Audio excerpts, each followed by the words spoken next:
And this is where that money has been going, is to acquire control over these groups and institutions by buying up influence and control over the people who run them. That means that they are buying up politicians, political parties, television networks, cable networks, newspapers, magazines, publishing houses, wire services, motion picture studios, universities, labor unions, church organizations, trade associations, tax-exempt foundations, multinational corporations, Boy Scouts, Girl Scouts, you name it. Any group, any institution which exercises influence has been a target for control, and they have a lot of money to spend to acquire that control. Warning. You are about to enter the reality zone, a place where truth is stranger than fiction, where knowledge is king, where myths are shattered and deceptions exposed. It's a place where the lessons of history are found, and where true life adventures reveal the hidden nature of man. If you proceed, you will not be able to return to the twilight zone from which you came. You have 5 seconds remaining to escape.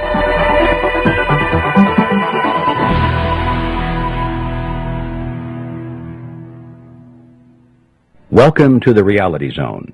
I'm Ed Griffin. The program we are about to hear is taken from a recording of a presentation I made shortly after the publication of my book, The Creature from Jekyll Island, a second look at the Federal Reserve. It's embarrassing for me to have one of my own works as the very first program in the audio archive series. But the reason we're doing that is because at the conclusion of the book, I urged my readers to join the growing crusade to abolish the Fed. I said that if they contacted me, I would tell them about the tools they could use to help spread the word and become more effective in the battle. Well, much to my surprise and delight, thousands of them actually accepted my invitation, and they did write to me and volunteered for the crusade. But the embarrassing part was that I didn't have materials to keep my end of the bargain. The bottom line is that we couldn't wait any longer to get this program into production, because it's my hope that it will help to fill that void. And so here it is, as recorded live in Los Angeles, California, on November 18, 1994. My presentation on the Federal Reserve, The Creature from Jekyll Island.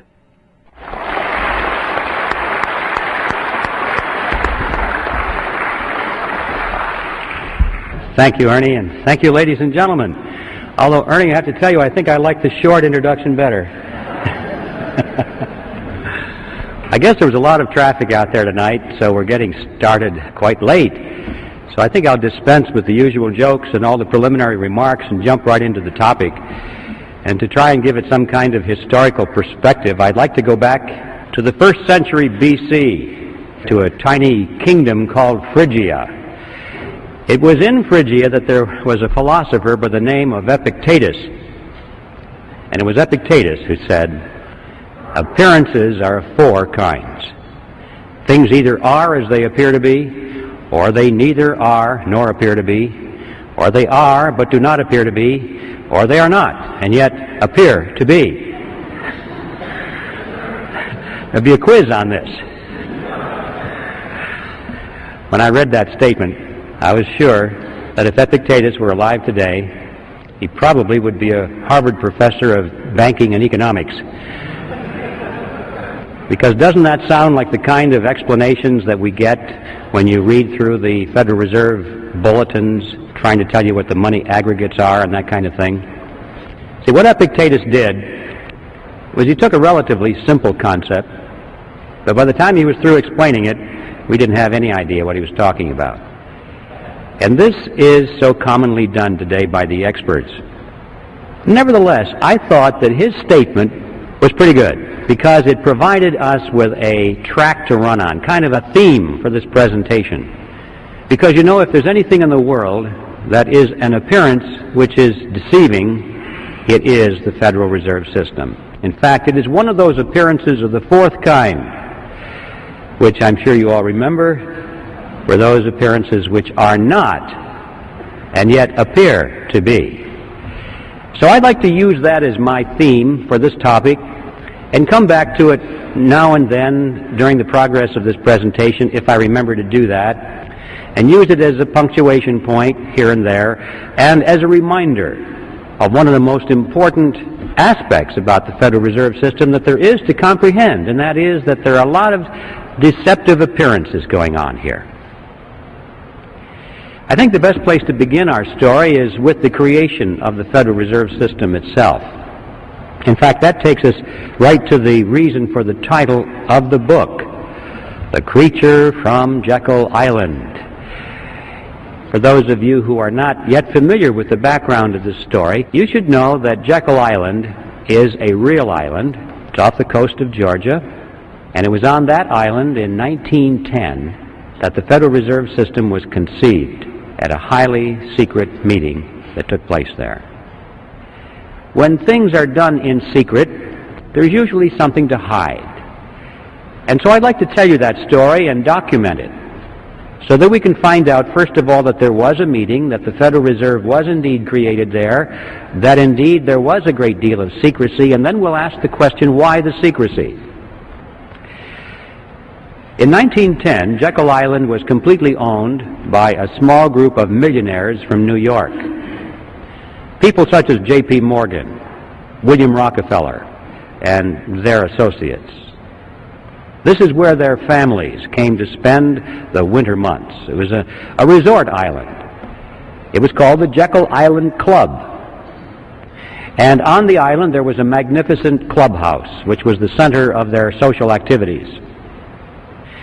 You can visit that clubhouse today, as a matter of fact. The island has since been purchased by the state of Georgia, and the clubhouse has been fully restored.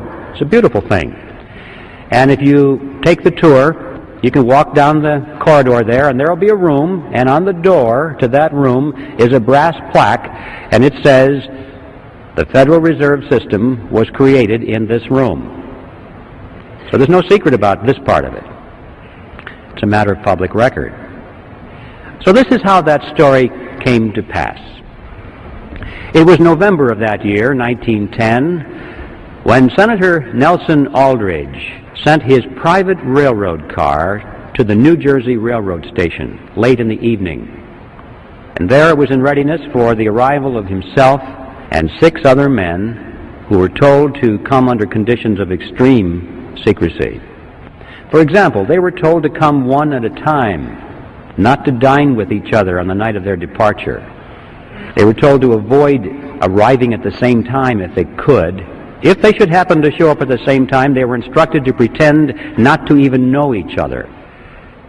They had to avoid newspaper reporters because they were well-known people, and newspaper reporters often frequented the railroad station.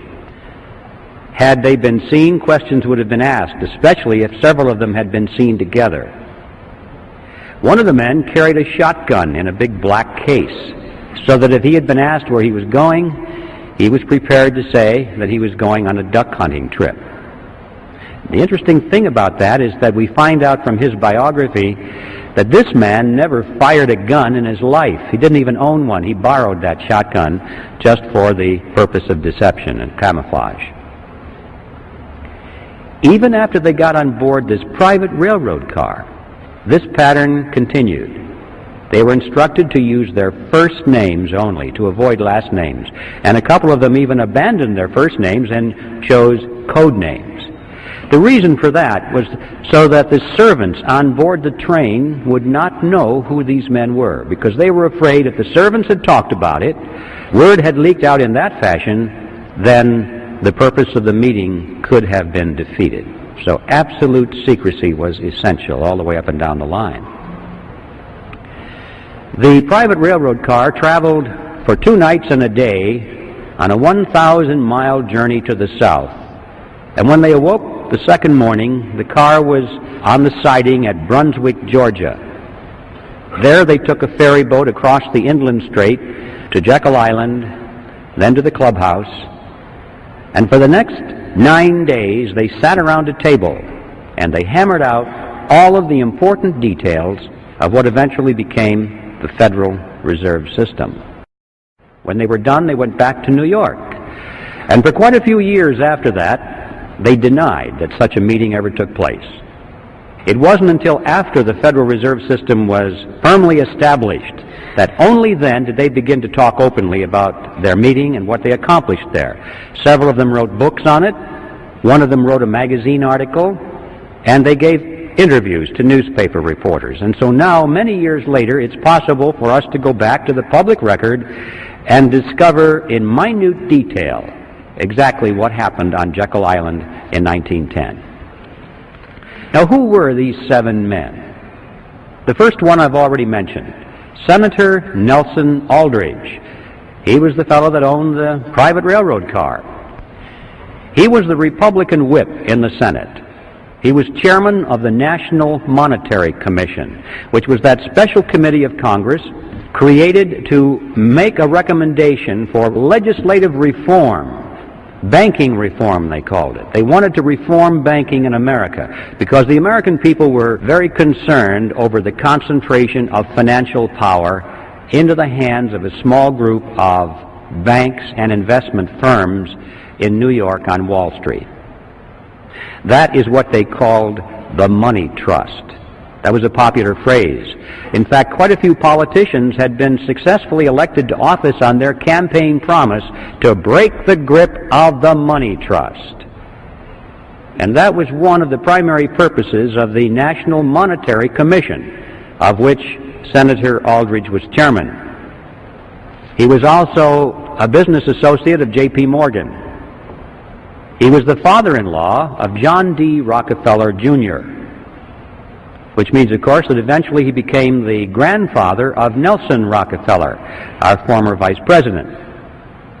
Remember, his full name was Nelson Aldrich Rockefeller, so he derived his middle name from his famous grandfather. The second man at the meeting was Abraham Fiat Andrew, Assistant Secretary of the Treasury. Later, he became a congressman, and throughout his career, he was very important in banking circles. The third man there was Frank Vanderlip, president of the National City Bank of New York, the largest and most powerful of all the banks in America, representing the financial interests of William Rockefeller and the international investment firm of Kuhn, Loeb and Company. Henry Davison was there. He was the senior partner of the J.P. Morgan Company. Charles Norton was there, president of the First National Bank of New York, another one of the giants. Also, there was Benjamin Strong, head of J.P. Morgan's Bankers Trust Company. And incidentally, Benjamin Strong, 3 years later, when the Federal Reserve Act was finally passed, he became the first head of the Federal Reserve System. And finally, last but certainly not least, Paul Warburg was there, probably the most important man because of his knowledge of banking in Europe.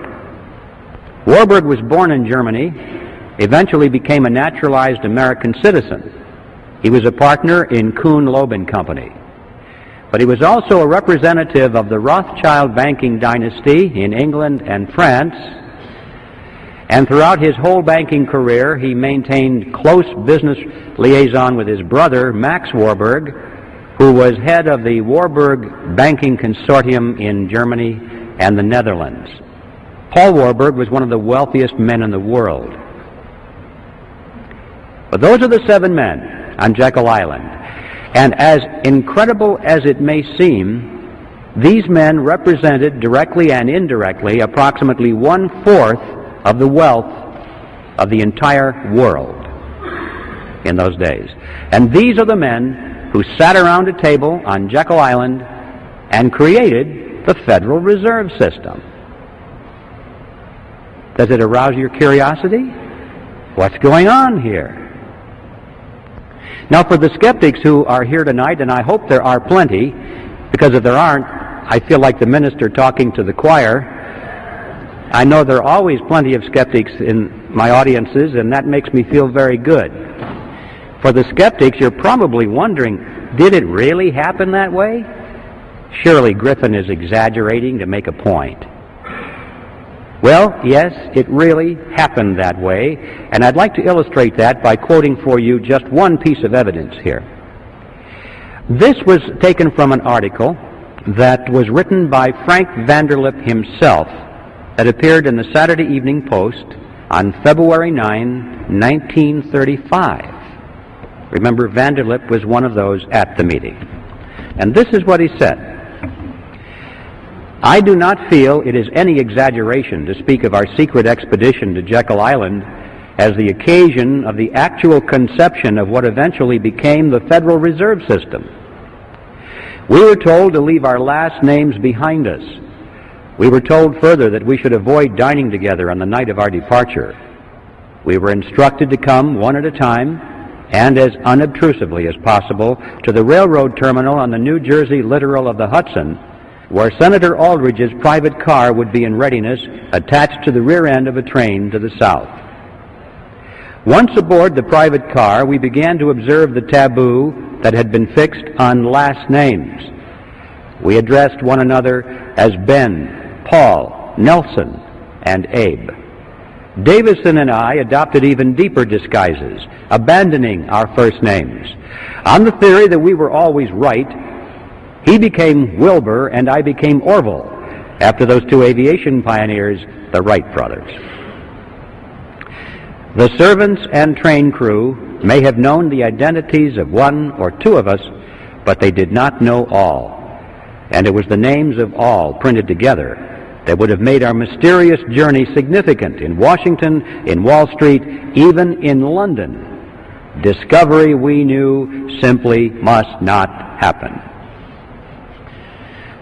Well, why? Why the secrecy? What's the big deal here?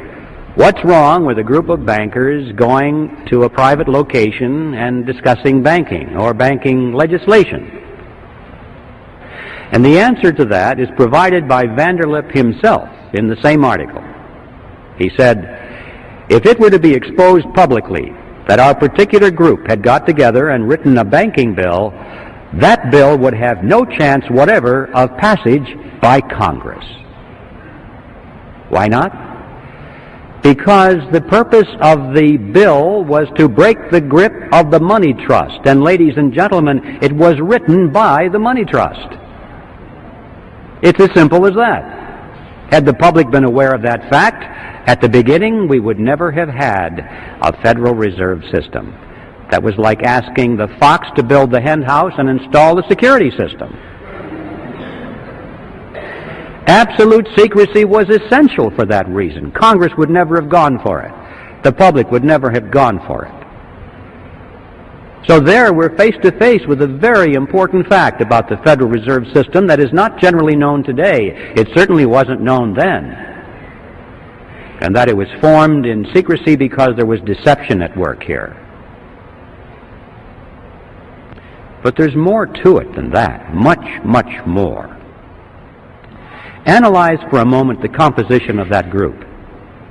Doesn't it seem strange to you that these men were all together? Here we had the Morgans, the Rockefellers, Kuhn Loeb and Company, the Rothschilds, the Warburgs, all sitting around a table here, coming to an agreement.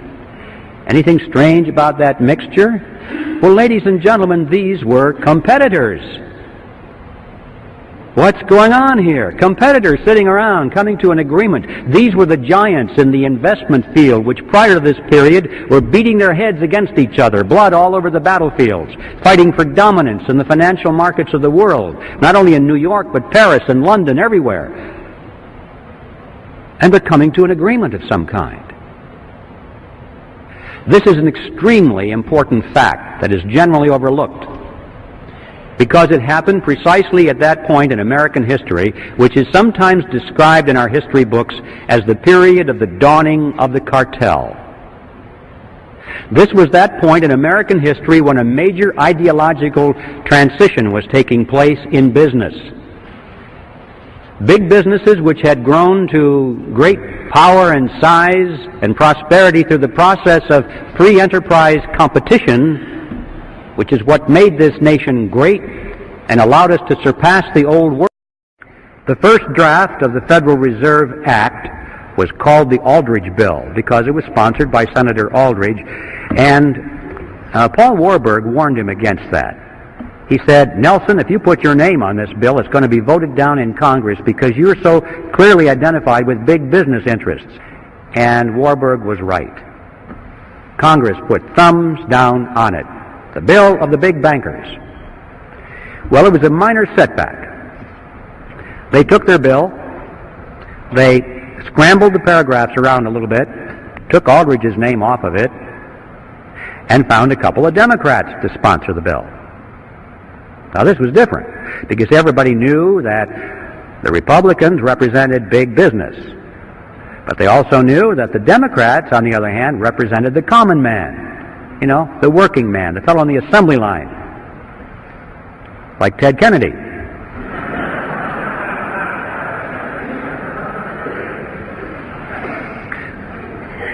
So they found a couple of millionaire Democrats to sponsor the bill. Carter Glass in the House and Senator Robert Owen, who was himself a very successful banker, sponsored the bill, and now it was the Glass-Owen bill.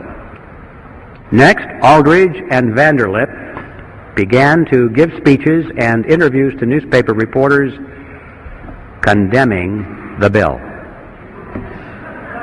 that they had written.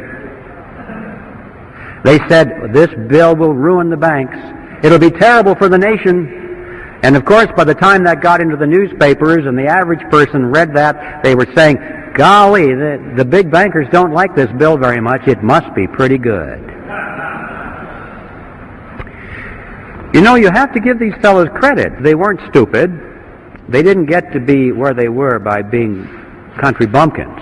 They understood mass psychology, they understood politics, and they played their cards exceedingly well. Meanwhile, these same individuals were, out of their own pockets, financing so-called grassroots study clubs that were springing up all over the country, holding public meetings, printing and distributing pamphlets extolling the virtues of the Federal Reserve Act. They gave huge amounts of money to some of our better-known universities in America, established new departments of economics, handpicked their own people to be the professors to chair those departments. And then those professors began to give speeches and write scholarly essays about how wonderful the Federal Reserve System was. And then, at the insistence of Paul Warburg, they added a few excellent provisions to the bill, provisions which seriously restricted the ability of the Federal Reserve System to create money out of nothing. And Warburg's associate said to him, Paul, what are you doing? We don't want that in our bill. And his reply was classic.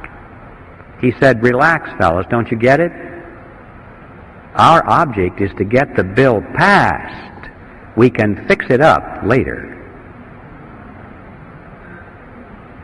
It was because of those provisions that they won over the support at long last of William Jennings Bryan, who was the head of the populist movement. He had opposed this bill from the beginning. But when he saw those excellent provisions in there, he said, oh, well, I guess now I can support this bill. And with his collapse of opposition, the road was now clear. And everybody was for, almost everyone, except a few lone voices, was for the Federal Reserve. And indeed, they did fix it up later.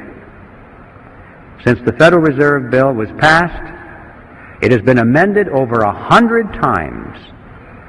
And every one of those excellent provisions were long ago removed, and many more have been added, which greatly expanded the power and reach of the Federal Reserve System. And so with this professional, brilliant strategy and deception, it is no surprise that eventually the public and Congress was solidly for the Federal Reserve System. And the bill was passed on December 22nd, 1913, and the creature from Jekyll Island finally moved into Washington, D.C. I'd like to focus for a moment on what are the objectives of the Federal Reserve System, because you know, we're told that the purpose of the Fed is to stabilize the economy and to put an end to chaotic banking. One of the more popular textbooks used in our colleges and junior colleges today is a textbook on economics written by Paul Samuelson. And here's what he says. He says the Federal Reserve sprang from the panic of 1907 with its alarming epidemic of bank failures. The country was fed up once and for all with the anarchy of unstable private banking. Well, that's what he said, and that's what the students are learning. Let's not challenge that for the moment. Let's just take it at face value, because this is the official doctrine, isn't it? The purpose of the Fed is to stabilize the economy and to protect the people. That's why they're raising our interest rates right now. That's what Greenspan says. Why is he doing this? To help people, right? To stabilize the economy so we won't have massive inflation.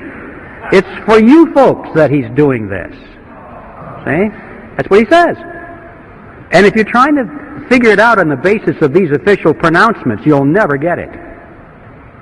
Let's just take this official pronouncement at face value for a moment and see how well it's doing. Let's give it a report card. Since the Federal Reserve was created, it has presided over the crashes of 1921 and 1929, the Great Depression of 29 through 39, recessions in the years 53, 57, 69, 75, and 81, a stock market Black Monday in 87. We all know that corporate debt is soaring, personal debt is greater than ever, both business and personal bankruptcies are at an all-time high. Banks and savings and loan associations have failed in larger numbers than ever before. Interest on the national debt is consuming half of our tax dollars. Heavy industry has all been but replaced by overseas competitors. We're facing an international trade deficit for the first time in our history. 75% of downtown Los Angeles and other metropolitan areas is now owned by foreigners, and over half of the nation now officially is in a state of recession. Now that's the report card of the Federal Reserve System after 80 years of stabilizing our economy. I don't think it's even controversial to say that it has failed to meet its stated objectives. The only controversial issue is, why has it failed? And my answer is, because those have never been its true objectives. What are its true objectives? Well, what are the objectives of any cartel? To enhance the profit margins of the members of the cartel and to stabilize their position in the market. If we hold that in mind, now we get a different picture folding before us. Now they're not failing at all. They're succeeding. There were three objectives that the bankers had, the ones on Jekyll Island. They had three objectives in 1910 through 1913 that they wanted the Federal Reserve System to accomplish for them, and they were very verbose on the topic. And here they are. They said first they wanted to stop the erosion of their power away from New York. That's right. Exactly the opposite of what the Federal Reserve System was supposed to accomplish. That's what they wanted. This is a good point to mention that when we talk about the cartel, I'm not talking about the small banks that are struggling for survival under the Federal Reserve System. Remember, John D. Rockefeller said competition is a sin. And one of the purposes of the cartel was to put a check on the competition from these new banks. Keep them in their place, eliminate them if possible, and to do so through regulation, setting up conditions that the big banks could afford to handle, but the small banks could not handle. So I'm not talking about your local banker now. I'm talking about the New York cartel. That was objective number one. Objective number two was to reverse the trend of what they call private capital formation.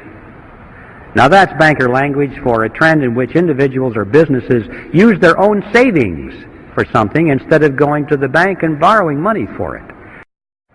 At the turn of the century, there was a trend toward private capital formation in business particularly, Businesses were holding back a certain portion of their dividends each quarter, putting that money into a sinking fund, and then as the capital formed, or as they saved more and more money, then they used their own savings to build a new factory or to launch a research and development project or whatever. And the banks were extremely concerned over this trend. They wanted to entice businesses back into the banks to borrow money. And they knew that the only way to do that is to lower interest rates. And you may say, well, why didn't they just lower interest rates? Because you're thinking in terms of today, not then. Today it's easy, if you're the Federal Reserve System, to lower interest rates because they have the lever to move it either way, up or down, totally within their control. But in 1913 there was no lever, because the money in those days was backed by gold and silver. And you can't hook a lever onto that kind of money. Under those conditions, interest rates are the result of the natural forces of supply and demand. People cannot control it. I mean, individuals or committees cannot control it. Millions of people interacting in freedom control it, supply and demand. But it's not subject to political control. And they knew that the only way that they could get people into the banks is to artificially depress the natural interest rate. How do you do that? They said that the answer was through a flexible currency. They said what the nation needed was a flexible currency to meet the demands of industry. Well, what is a flexible currency? It's not this stuff that bends. You need a dictionary to understand some of these things. A flexible currency, ladies and gentlemen, is money made out of nothing. That's what that means. I see the trick is not too complicated. If you can create money out of nothing, you don't have to charge an awful lot of interest on it to show a profit.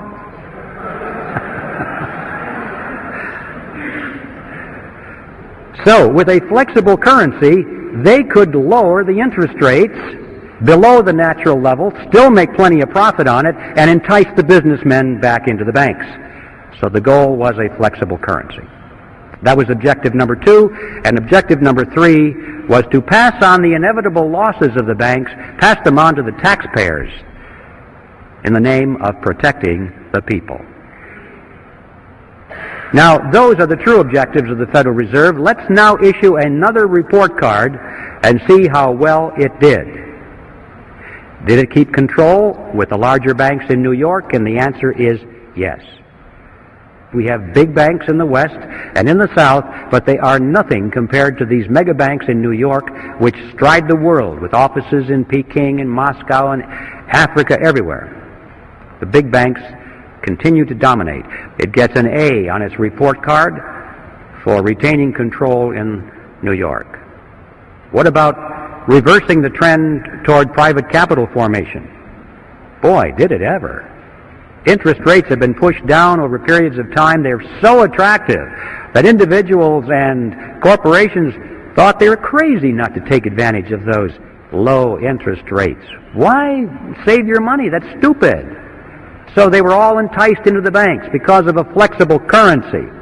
And then, of course, they get loaned up to the eyebrows and something happens in the economy and you can't service your debt anymore, you go bankrupt. Right now, there are many corporations and individuals just hanging in there by the skin of their teeth because they're trying to service their debt. And it's an amazing fact that many of these large corporations are now sending more money every quarter to the banks as interest payments than they send to the stockholders as dividends. Just think about that. The banks who made the money out of nothing are making more money out of large segments of our industry than the people who worked for their money, saved their money, invested their money, risked their money to purchase ownership shares in those corporations. And the Federal Reserve System gets an A on its report card because, indeed, with flexible currency, it reversed the trend toward private capital formation. Were they able to pass along their losses to the taxpayer in the name of protecting the people? Maybe you missed that part of it, but it's called bailout. The game called bailout. It is played something like this. Whenever one of the large banks gets into trouble because someone it has loaned money to, either a big corporation or a third world country, can no longer pay its debt, so the bank is in trouble. It goes to Congress, and it carefully explains to Congress that it must bail out that corporation or that third world country, because otherwise it's going to hurt the people of America. If that venerable corporation is allowed to fold, look at how many thousands of jobs will be lost. People will be put on welfare. They'll be out of work, and that'll hurt the people. If that country down in South America cannot pay its loan, Uncle Sam better pay it for him, because otherwise the venerable bank in New York will have to write the loan off of its books, and then technically it'll be bankrupt. It may have to close its doors. It would collapse. And look at the thousands of people who have money in that bank who would be hurt by that. And who knows, that bank is such a big bank, if it fell, it might be the first domino, causing all the other banks to fall. And we could have a major recession or depression on our hands, and look how the people of America would suffer. And so Congress dutifully runs to the front and says, yes, yes, we don't want any of that to happen. And they vote the funds to guarantee the loans, or in some cases to make outright payments to keep that river of interest payments going to the banks. Not the small banks, the big banks. Here are some of the games you may have missed. Penn Central Railroad was bailed out in 1970. Lockheed Corporation also in 1970. Commonwealth Bank of Detroit in 1972. New York City in 1975. Chrysler Corporation in 1978. First Pennsylvania Bank in 1980. Continental Illinois, the largest of the banks so far, in 1982. And all of those countries in the third world who can no longer make their interest payments are now making their payments because they got the money from the International Monetary Fund and the World Bank, which got it from the Federal Reserve System, which got it from you and me through the Mandrake mechanism. And my final topic before I reach the conclusion is one that I think you'll find interesting, and that is usury. In the old days, the biblical times, usury was defined as interest on a loan.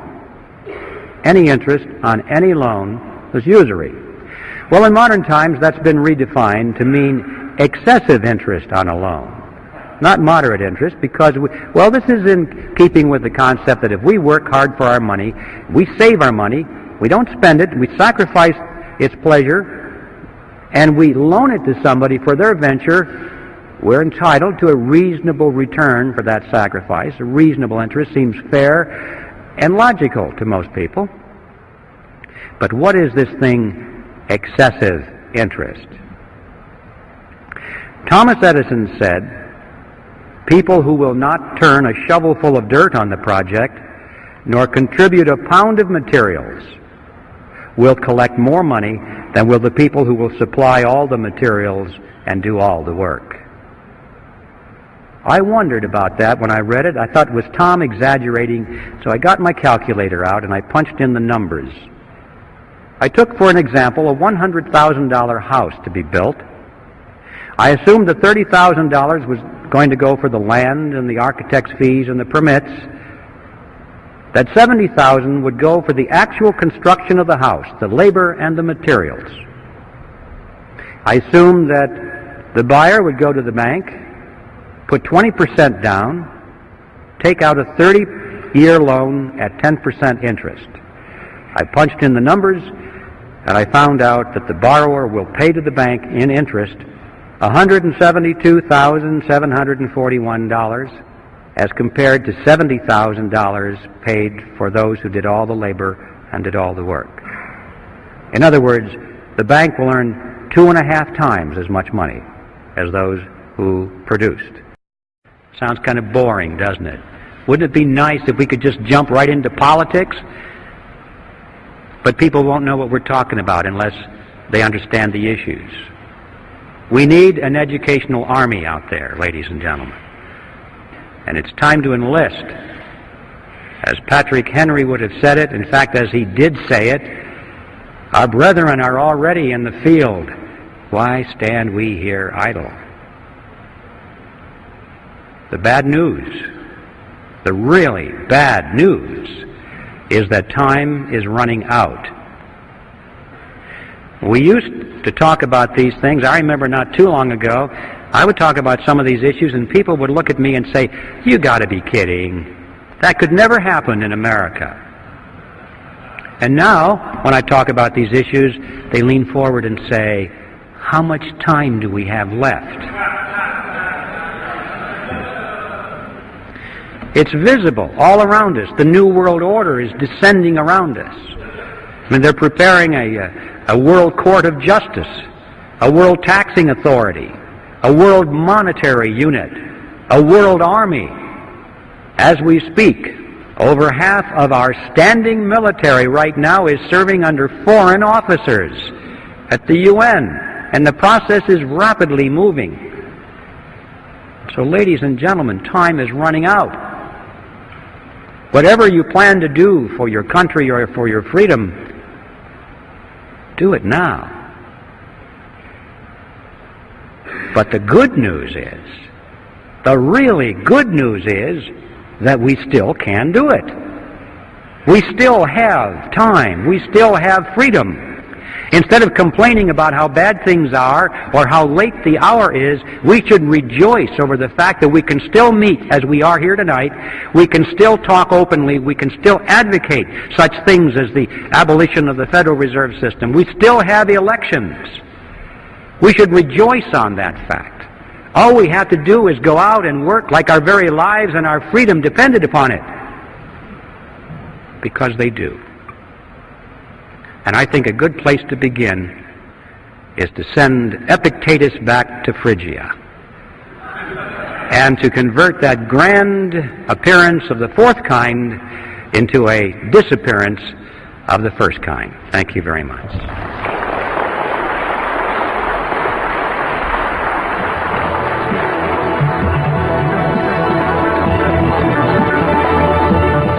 This program is from the audio archives of the Reality Zone. If you are a subscriber to the audio archives, you are entitled to make as many duplicate copies as you wish to share with your friends.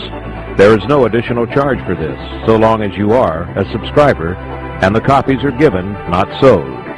If you would like to become a subscriber, visit our website at www.realityzone.com or call our toll-free number, 800-595-6596.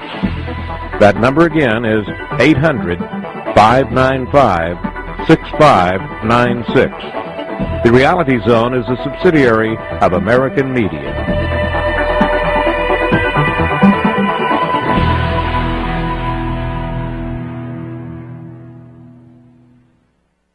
For information regarding how to obtain a copy of the book upon which this program was based, call the Reality Zone at our toll-free number and ask for product information. That number again is 800-595-6596. What are the consequences of this? This money that is created out of nothing goes out into the economy, and these new dollars dilute the value of the old dollars that were already out there. It's like pouring water into the pot of soup. It dilutes the soup. When you pour all these new dollars into the economic pot, it dilutes the dollars that are there, and so prices start going up and up and up, and we have this phenomenon of inflation, which is the appearance of rising prices. I emphasize the word appearance because in reality prices do not rise. What's really happening is that the value of the dollar is going down.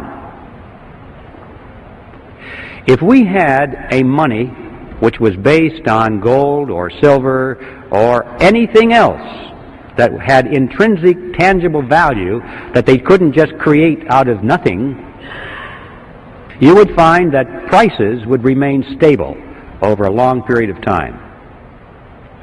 And to illustrate that point, it's interesting to know that if we had lived in ancient Rome, we would have been able, with a 1-ounce gold coin, to buy a very fine toga, a handcrafted belt, and a pair of sandals.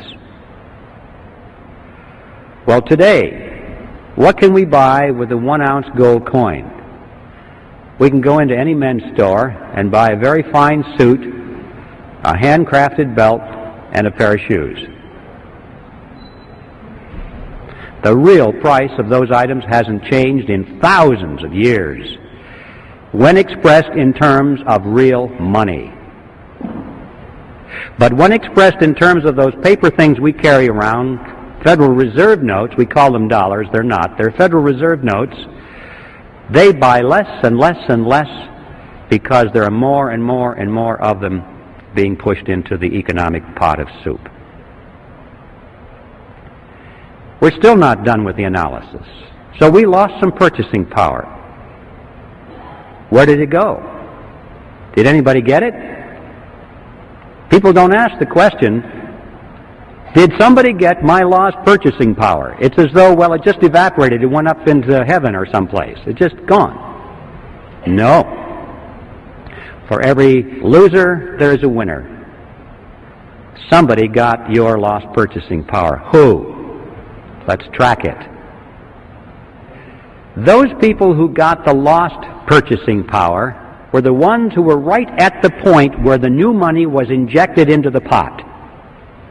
Because they got their hands on it first, and at that point it had full value. But by the time they spent it and gave it to the next person, and then they spent it and it started moving out toward the edge of the pot where most of us are, then it lost its value. But the ones up at the nozzle were the ones that had gained on our lost purchasing power. Who are they? Well, it's clear that the government is number one, isn't it? Because that first check, that $1 billion check that we tracked, went to the government, number one. They got it first. What about the money created on the banking side of the partnership? Who got that first? Well, the borrowers, didn't they? The ones that lined up at that window. That was the nozzle. Now, this is something that we all recognize. In times of inflation, everybody says it's wise to borrow. Why? Because you borrow dollars, but you pay back in dimes. Inflation erodes that thing, and you have contracts, and you pay back with money that has less and less value. So the poor guy that gets your payment at the end of the line has lost his purchasing power, but you gained it because you were smart enough to borrow in times of inflation. That's the way it works. That's one of the reasons they entice people into debt, because it's the smart thing to do.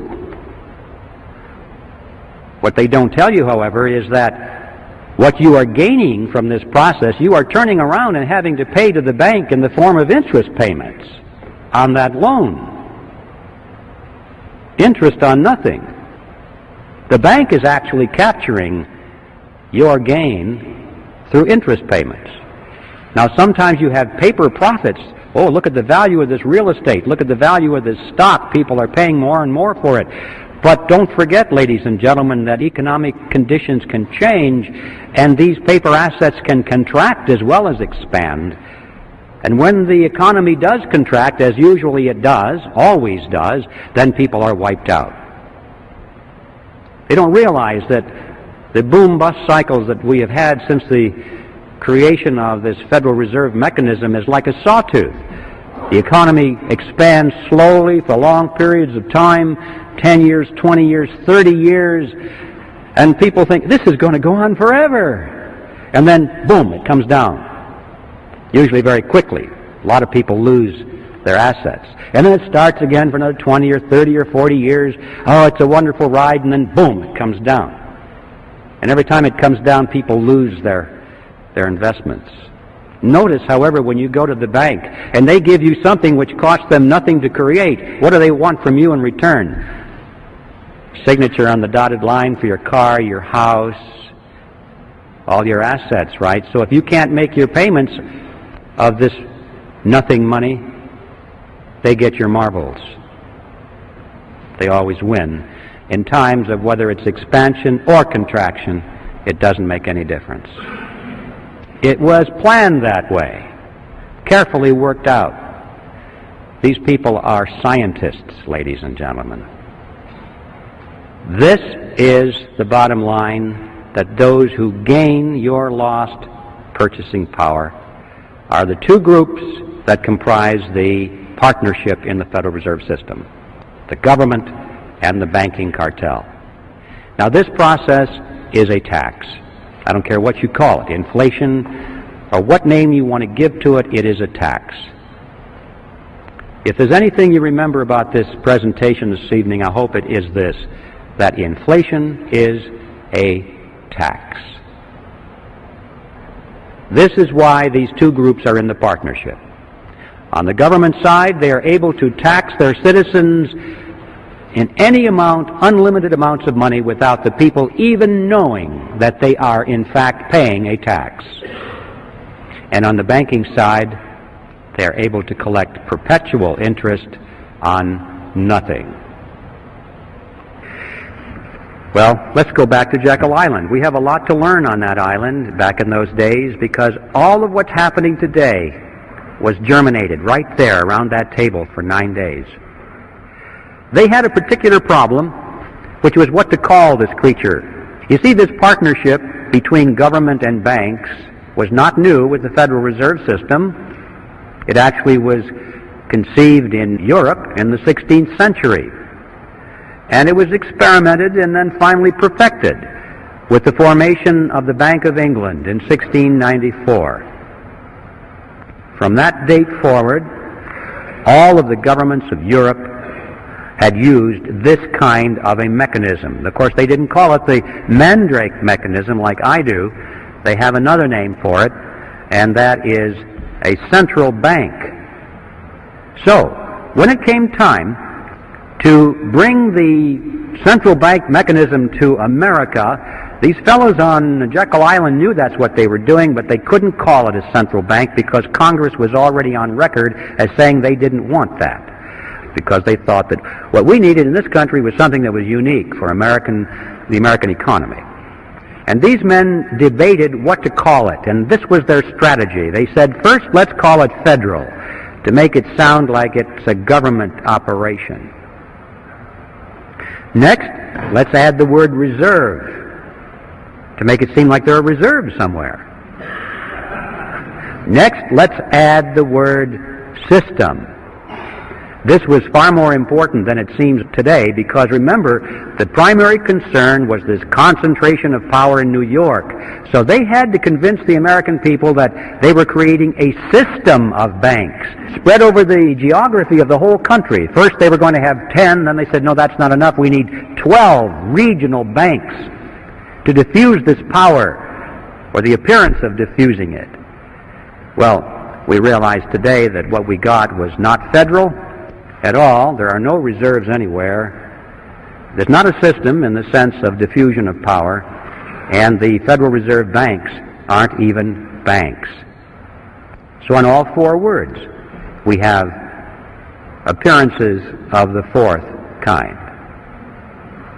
It was brilliant deception, and now the next step was to sell it to the public.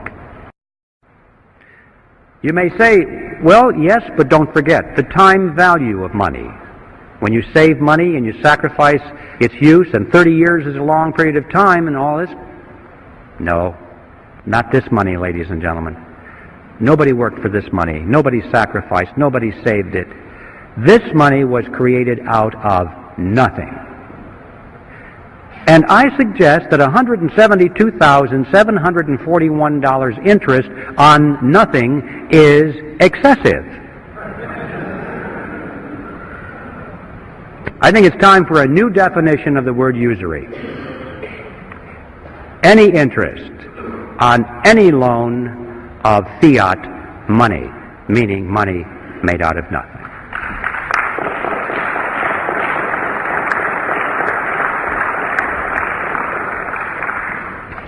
Now, this example of a $100,000 house, I should point out to you, is a grain of sand in the Sahara.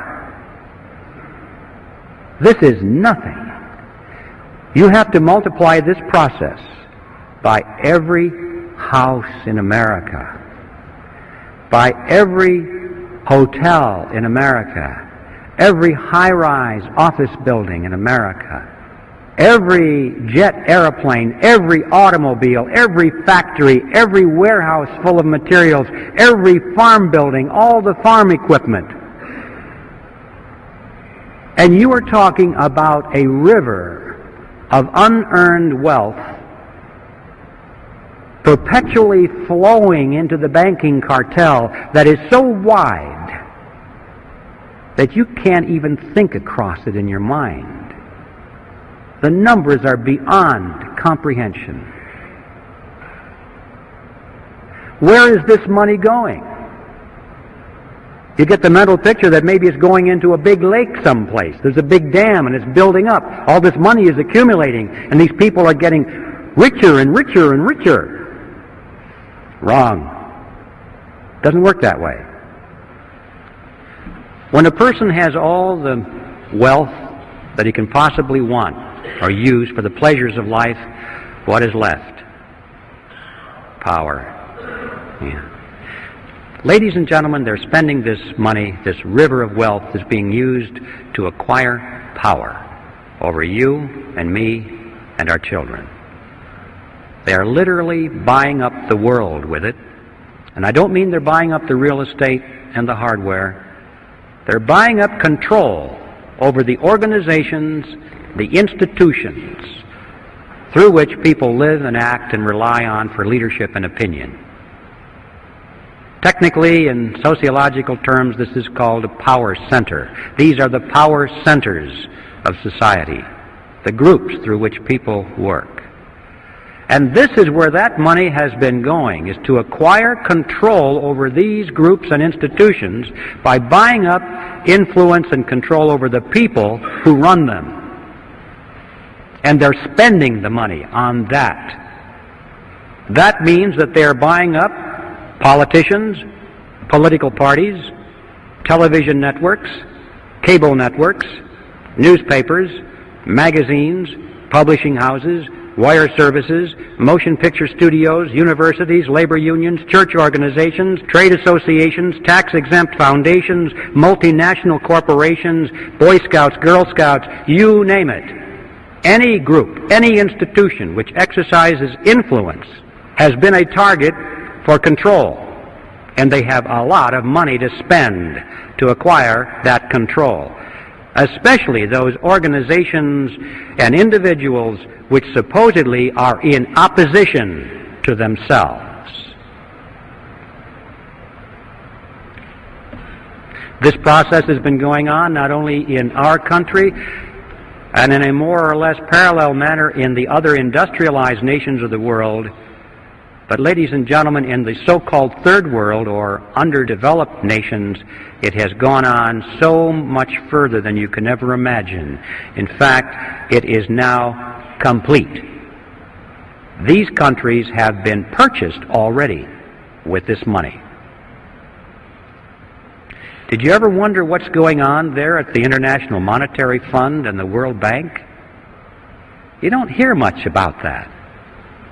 Every once in a while, on the back page of the newspaper, you'll read that Congress authorized another $100 billion to go to the IMF, to be loaned to some little country or given to them, and they explain to us that this is to raise their standard of living.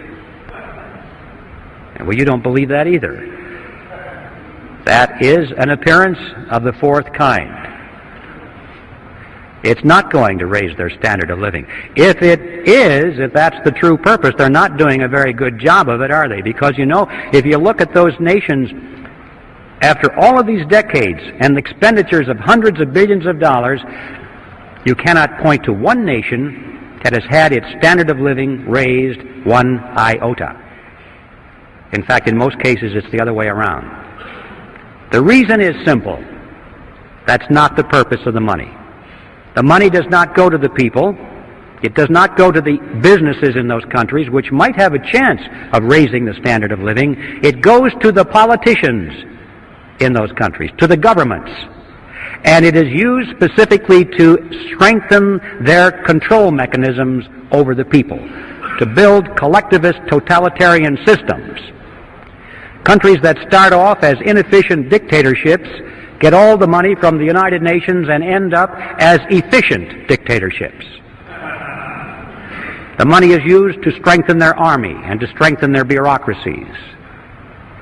These people, for the most part, couldn't care less about the standard of living of their subjects, so long as they live well, so long as they have their mansions and their yachts and their jet aircraft and their trips to New York, to the United Nations, and their suites at the Waldorf Astoria. Ideology means nothing to them. Socialism, communism, capitalism, fascism, what does it matter? Where's the money? This is it. And we're now dealing with second and third generation welfare families here.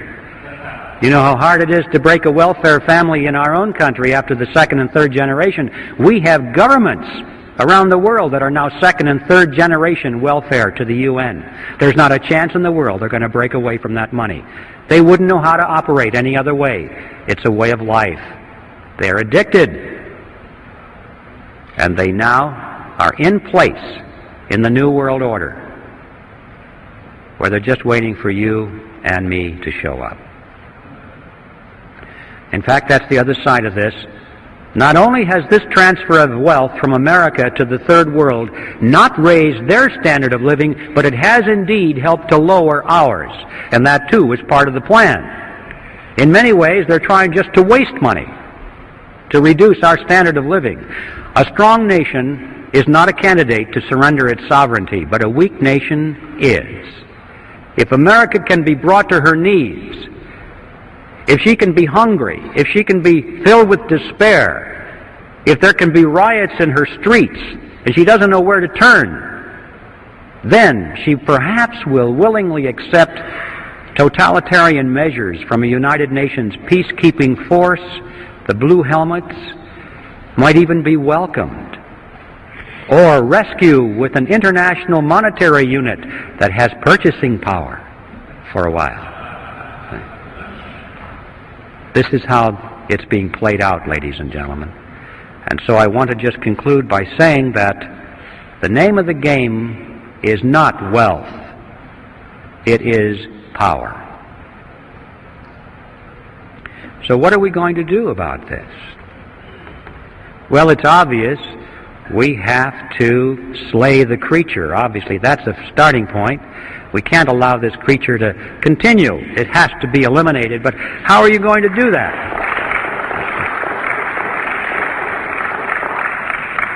We're going to do it in Congress. Congress created the Federal Reserve System, and Congress can abolish the Fed. But we have to build some fire under the chairs of those congressmen. We have to get some new faces in there. I don't care whether it's Republican or Democrat or Independent or what have you. The titles are not important. It's what they believe in, the principles. Those are the important things. But we do need an informed electorate out there. It's not going to happen unless people know about these issues, and education is our necessity. Now we're in the throes of converting their ideology to that of monopoly, the avoidance of competition. It was John D. Rockefeller I who said it. He said, "Competition is a sin." And it became the destiny of these people to avoid competition now at all costs. Their life effort was to eliminate their competition if they could. If that was impossible, then to buy them out. If that was impossible, then to join with them in a shared monopoly, which is called a cartel. And this was the period of history when that transition was taking place very rapidly in all industries. For the 15-year period prior to the meeting on Jekyll Island, these financial groups of which we are speaking had increasingly come together in joint ventures rather than compete with each other. They found that it worked. They liked it. And the meeting on Jekyll Island was the culmination of that process. And now we come to the second astounding realization about the Federal Reserve System, is that it is not a government operation at all. It is, in fact, a cartel. They created a banking cartel and legalized it by law, passed a law to make it legal and to enforce it. That is an amazing understanding of the Federal Reserve that you're not going to find taught in your textbooks. It is a cartel. But there's a third element that is even more important than those two for an understanding of what it's doing to us. And the third element that we must understand is that this cartel went into partnership with the government. Cartels often do that to enforce their cartel agreements, but in this case they did it in spades. Now, when a partnership is formed, there has to be a reason, there has to be a benefit for the partners, or they're not going to do it. So it's a legitimate area of inquiry for us to know and to ask, what's the payoff to these partners? Why did they do that? Why is the government in it? What does it get out of it? And then we'll ask and find out why the cartel is in it and what it gets out of it. In order to see how that functions, we must examine now the mechanism by which the Federal Reserve System creates money. How does money come into being in our country? I call it the Mandrake mechanism, named after that comic book character of the 40s, Mandrake the magician. Before I go into this, I need to warn you folks about one thing. Don't try and make sense out of this, because it doesn't make sense. It's not supposed to make sense. Just remember that this is your good old-fashioned scam, and you'll be able to understand it pretty well. Furthermore, I want to tell you that I'm going to make this sound very simple, because I'm stripping out of it all of the banker language and all of the accounting terminology, and I'll speak it as best I can in plain old English. But I can assure you, even though it may sound like it's ridiculously simple, can assure you that every part of this is 100% accurate from a technical point of view. So this is how it works. It starts with the government side of the partnership. It starts, in fact, in Congress. Congress needs money, a lot of money, far more than its income. Taxes only make up a small percentage of what Congress spends. Well, how can they spend more than they take in revenue? Here's how it works. Congress, let's say, needs $1 billion for today's expenditures. So they go down to the Treasury and they ask for the money. And the Treasury official says, you guys have got to be kidding. We don't have any money here. You spent it all back in February or March. Everything we took in taxes is gone. Not to worry, they say. Together they walk further down the street to the Federal Reserve Building. Now the Fed has been waiting for them, because that's one of the reasons it was created. They walk in, and the officer at the Federal Reserve opens up his desk drawer, pulls out a big checkbook, and he writes a check to the United States Treasury for $1 billion, and signs it and gives it to the Treasury official. Now we need to ask a question at this juncture. Who put that $1 billion into the checking account at the Federal Reserve so that they could lend it or give it to the government? Where did that money come from? And the amazing answer is, there is no money. In fact, technically, there isn't even a checking account. There's just a checkbook.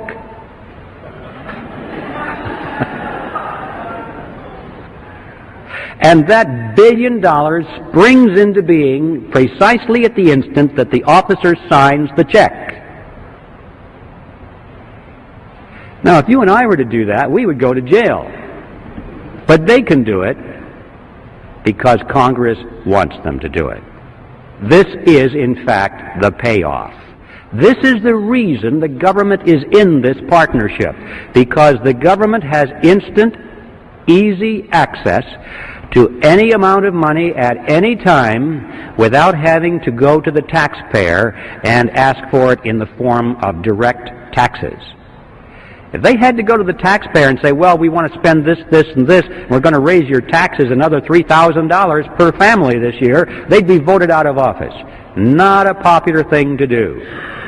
They like the mandrake mechanism. But that's why the government is in it. But why is the banking cartel in it?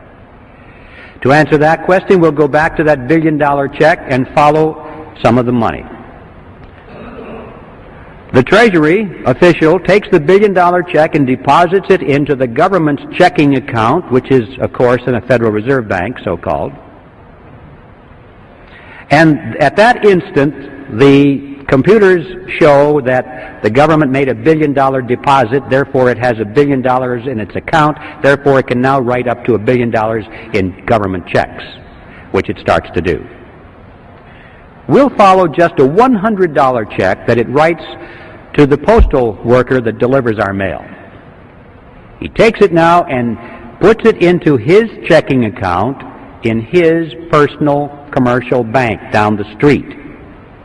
Now the money is finally out of the Federal Reserve Bank, so-called, out of the government side of this partnership, and it's finally into the banking side, commercial bank. $100 has been deposited, so the banker goes over to the loan window and opens it up, and he says, attention everybody, we have money to loan. Somebody just deposited $100. We have money to loan. And this makes everyone joyous, because that's one of the reasons they go to the bank, is to borrow money. It's nice to know there's money to loan. So they line up for the money. But they're a little concerned because it was only $100, but the banker says, don't worry, we can loan you up to $900 on that. How is that possible? How can the banks loan $900 when there's only $100 in deposit? Well, it works like this. The Federal Reserve System says that the banks must keep no less than 10% of their deposits in reserve. The bottom line is that the $100 that was deposited there is 10% of $1,000, therefore the bank can loan up to $900, which is the difference. Now, where did that money come from? The answer is the same. There was no money. That springs into being at precisely the point at which the loan is made. Now, let's analyze it. An important difference here between these two functions. The money that was created out of nothing and given to the government was spent by the government for its projects. On the other hand, the money that was created out of nothing for the banks, they didn't spend that for their projects. They loaned it to us for our projects. But they collect interest on that loan. So the bottom line is that they collect interest on nothing, which is not too shabby. This is why the banking cartel is in the partnership, because all of this becomes legal. Interest on nothing.